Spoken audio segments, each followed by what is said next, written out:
Welcome back, folks. Biden's border crisis is horrific, and the difference between Trump and Team Biden is like night and day. This past August, under Biden, Border Patrol agents welcomed 200,000 illegals and released nearly 44,000 migrants into the interior. That's in just 1 month. In August of 2020, under President Trump, Border Patrol agents caught more than 47,000 illegals. I say caught because they weren't accepting them with open arms, right? And you may know how many were released into the country. Well, you may not know this. It was 10. 10, that's it. 10 people. And Biden releases almost 44,000. There is no other way to describe it. It is a flagrant, in-your-face invasion, and globalist Joe Biden is letting it happen, and it is all by design.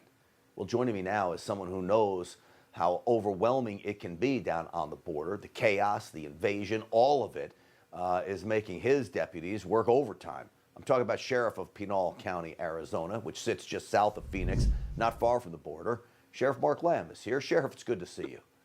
Good to see you, Grant. Thanks for having me on. Sheriff, this has gotten out of control. I say your deputies are working overtime. What has this meant for your department? Oh, this delivered a huge blow, and I think bigger than, well, not bigger. The human trafficking issue, the cartel bringing humans in, the government complicit in this is one thing. It also brings drugs into our communities as well. And we're dealing with this overtime on fentanyl overdoses and methamphetamines coming into our communities. These two things go hand in hand. So while this government continues with these failed policies of letting people in over and over again, the cartel's taking advantage to also traffic in other humans and drugs into our community. Well, I know you've been down on the border many times. I know you know so many of the Border Patrol agents down there.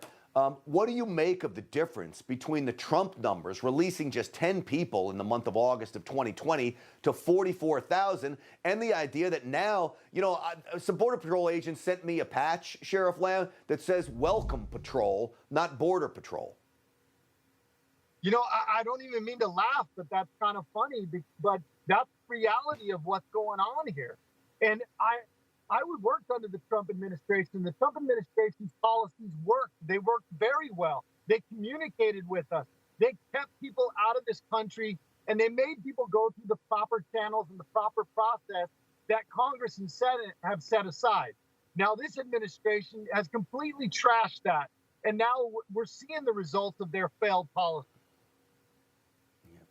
What about the idea of family members that had loved ones killed at the hands of illegals? Drunk driving, too. I've said that's probably one of the worst killers of illegals killing American citizens when they're behind the wheel drunk. Absolutely. There's a sheriff up in Idaho, Kieran Donahue. His nephew was killed by a drunk driver who was here in this country illegally. It happens all the time here in Arizona. We need Americans to wake up and start caring a little bit more about Americans and start protecting our American communities. We as sheriffs are fed up. We're standing together, and you can come support us at protectamericanow.com. Sheriffs standing up for the people, for the Constitution, for America. Yeah. Well, they call him the American Sheriff for a reason. Sheriff Mark Lamb, thank you so much for coming on. Always good to see you, my friend. Thank you, Grant. Thanks for exposing this.